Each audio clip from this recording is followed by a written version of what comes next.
आजची एक नवीन भन्नाट रेसिपी आज केलेला आहे आपण झणझणीत खरडा भरलेलं वांग आणि खरडा या दोन रेसिपीज आपण एकत्र करून एक नवीन रेसिपी केलेली आहे खरडा भरलेलं वांग। ही रेसिपी इतकी उत्कृष्ट लागते की एकदा तुम्ही या पद्धतीने करून बघितली तर प्रत्येक वेळी तुम्ही याच पद्धतीने वांगे कराल। चला तर मग बघूया याची रेसिपी आणि यासाठी लागणारं साहित्य काय आहे। मित्रांनो, आजची आपली जी झणझणीत खरडा भरलेलं वांग्याची रेसिपी आहे त्यासाठी लागणारं साहित्य इथे ठेवलेलं आहे, सगळं ते बघून घेऊया। आपल्याला 1/2 किलो वांगी लागणार आहे। त्याच्यानंतर भाजलेले शेंगदाणे 1/2 कप घेतलेले आहेत।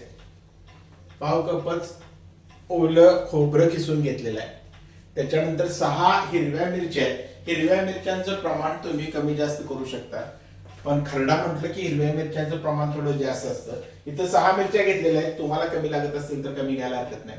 त्याच्यानंतर कोथिंबीर घेतलेली आहे, कोथिंबीर थोडी जास्त घ्यायची। त्याच्यानंतर आल्याचा एक छोटासा तुकडा घेतलेला आहे। आलं ऍक्च्युअली खरड्यामध्ये घातलं जात नाही, पण इथं मी एक छोटासा आल्याचा तुकडा घेतलेला आहे। 10-12 लसूण पाकळ्या घेतलेल्या आहेत। लसूणाचं प्रमाण हे खरड्यामध्ये थोडंसं जास्त असतं, त्यामुळं 10-12 लसूण पाकळ्या घेतलेल्या आहेत। जिरे घेतलेले आहेत 1 चमचा आणि फोडणीसाठी तेल।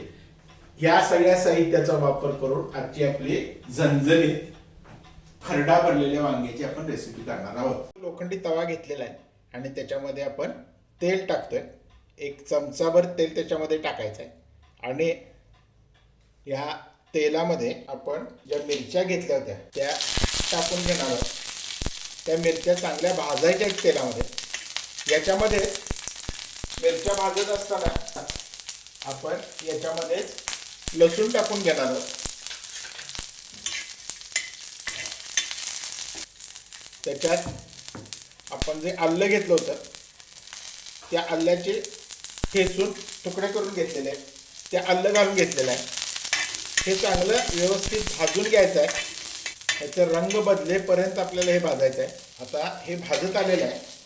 आता हे भाजून झालेले आहे। जिरे पण घातलेले आहेत आपण आणि हे जिरे सुद्धा या मिरची आणि लसणाबरोबर व्यवस्थित भाजून घ्यायचे आहेत, आलं लसूण मिरची बरोबर। आणि हे आपण काढून घेणार आहोत। हे सगळं व्यवस्थित काढून घ्यायचं आहे। आपण हे खोबरं टाकून घेणार आहोत आणि खोबरं भाजून घेणार आहोत। पण आता खोबरं याच्यामध्ये भाजून घ्यायचं आहे, रंग बदलेपर्यंत थोडंसं खोबरं भाजून घ्यायचं आहे। मंद आचेवरच हे सगळं भाजायचं आहे, जास्त भाजायची गरज नाही। थोडंफार भाजलं की हे खोबरं लगेच काढून घ्या। ओलं खोबरं घेतलेलं आहे। तुमच्याकडे ओलं खोबरं नसेल तर सुकं खोबरं घ्यायलाही हरकत नाही, सुकं खोबरं घेतलं तरी चालेल। आता हे खोबरं भाजून झालेलं आहे, आपण ते काढून घेऊ। त्यामध्ये आपली कोथिंबीर तुकडे करून भाजून घेणार आहे।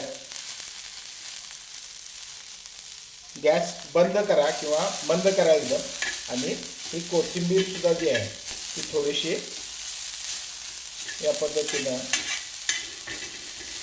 परतून घ्यायची आहे, भाजून घ्यायची आहे। ते भाजून झालेले आहे। आता आपण ही कोथिंबीर सुद्धा काढून घेऊ। आता आपण आपला खरडा करायला सुरुवात करूया। त्यासाठी खलबत्ता घेतलेला आहे।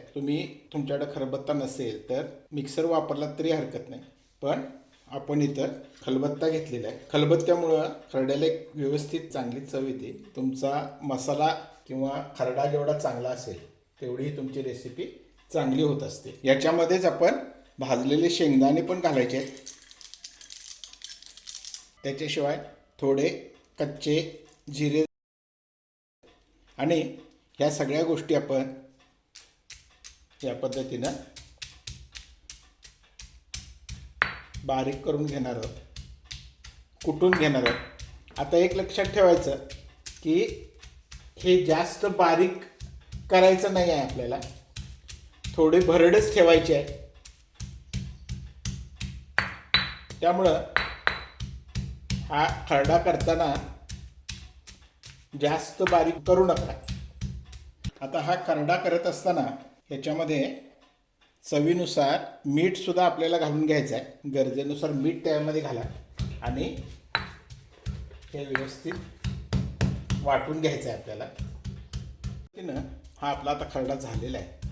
हा खरडा आपण जास्त बारीक करायचा नाही आहे, जाडसरच ठेवायचा आहे. हे बघा या पद्धतीनं हा खरडा जो आहे तो जास्त बारीक करायचा नाही, जरा मोठा मोठाच ठेवायचा आहे. त्यासाठी आपण पहिल्यांदा वांगी तयार करून घेऊ. त्यासाठी या वांग्यांचे साईडच्या ज्या बाजू असतात ते या पद्धतीनं काढून घ्यायच्या. पूर्ण देठ काढायचा नाही आहे आपल्याला वांग्याचा. या पद्धतीनं वांगं काढून घ्यायचं. या पद्धतीनं वांगं काढून घ्यायचं. त्याच्यानंतर वांग्याचा हा जो देठ आहे हा साधारण एवढाच ठेवायचा आणि आपल्याला ते कापून घ्यायचं आहे. या पद्धतीनं वांग्याचं देठ कापून घ्यायचं आहे आणि हे वांगं एवढं ठेवायचं आहे. आपले ही वांगी आता सगळे ह्याचे देठ व्यवस्थित काढून झालेले आहेत. आता आपण या वांग्यांना चिरा देऊन घेऊ. या पद्धतीनं वांग्यांना दोन्ही बाजूनं व्यवस्थित चिरा देऊन घ्यायचे आहेत. वांगी पूर्ण उघडणार नाही ह्याची काळजी घ्या. अर्ध्यापर्यंत वांग्यांना चिरा देऊन घ्या आणि वांगी चिरा देऊन झाल्यानंतर आतल्या बाजूनं खराब नाहीत ना हे पहिल्यांदा तपासून घ्या. आता याच्यामध्ये आपण हा जो मसाला आहे तो भरून घ्यायचा आहे. खरडा भरून घेणार आहोत. अगदी आतपर्यंत खरडा भरायचा आहे. शेवटपर्यंत आतपर्यंत जायला पाहिजे. या पद्धतीनं हा खरडा आतपर्यंत व्यवस्थित वांग्यामध्ये भरून घ्या. दोन्ही बाजूनी जे आपण चिरा दिलेले आहेत त्यामध्ये हा खरडा असा भरून घ्या आणि ही वांगी खरडा भरून अशी साईडला ठेवून द्या.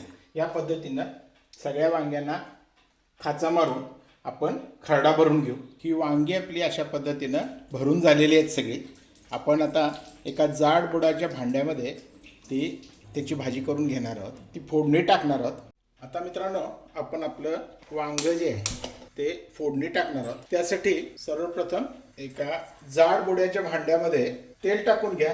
साधारण 2 ते 3 चमचे तेल घालायचं आहे कारण वांगा आपल्याला त्याच्यामध्ये भाजायचं आहे. आता तेल गरम करायला ठेवलं होतं ते तेल गरम झालेलं आहे. त्याच्यामध्ये 1 चमचा जिरे घालून फोडणी करून घ्यायची आहे. जिऱ्याची फोडणी चांगली बसली की आपण ही जी वांगी भरून घेतली होती आपण ती वांगी एक एक करून या तेलामध्ये अशी ठेवून घेणार आहोत.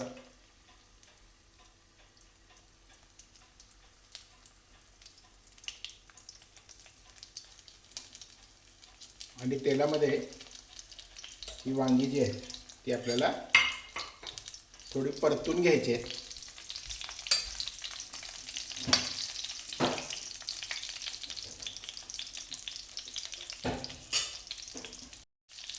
सगळ्या बाजूनं ही वांगी आपल्याला भाजून घ्यायची आहे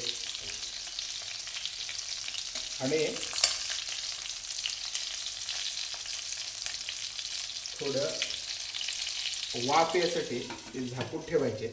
1-5 मिनटं आपण याला वाफ आणू आणि परत थोडी परतून घेऊ. आता याला वाफ आलेली आहे. 5 मिनटं झाकून ठेवलं होतं. आता आपण ते परत आणि थोडं परतून घेऊ.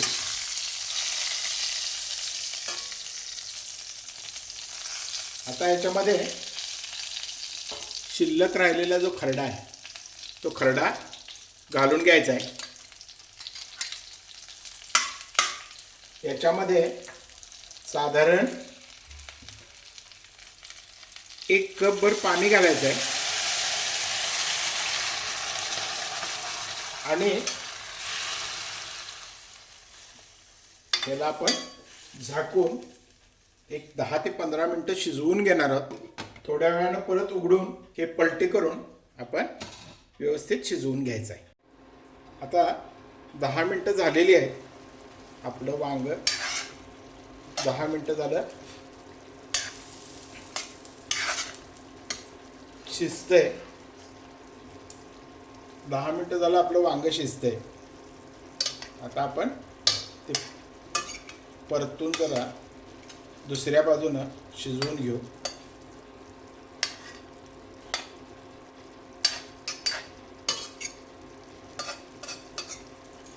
आणि परत झाकून त्याला व्यवस्थित शिजवून घेऊ. मित्रांनो ही आता आपली रेसिपी शिजलेली आहे. वांगे व्यवस्थित शिजलेलं आहे आणि वांगे व्यवस्थित शिजलेले आहे. आता ही रेसिपी तुम्ही करून बघा. तुम्हाला नक्की आवडेल. आवडली तर काय करायचं आहे आमच्या चॅनलला सबस्क्राईब करायचं आहे, आपल्या सर्व मित्रमैत्रिणींना ही रेसिपी शेअर करायची आहे आणि आमचा चॅनलच्या खाली जो बेल आयकॉन येतो या व्हिडिओच्या खाली तो मात्र नक्की दाबायचा आहे, कारण यासारख्या नवनवीन रेसिपीज तुम्हाला आम्ही टाकल्या लगेच बघायला मिळावं वाटत असतील तर बेल आयकॉन नक्की दाबा. आणि हा आमचा व्हिडिओ शेवटपर्यंत बघितल्याबद्दल सर्वांचे धन्यवाद.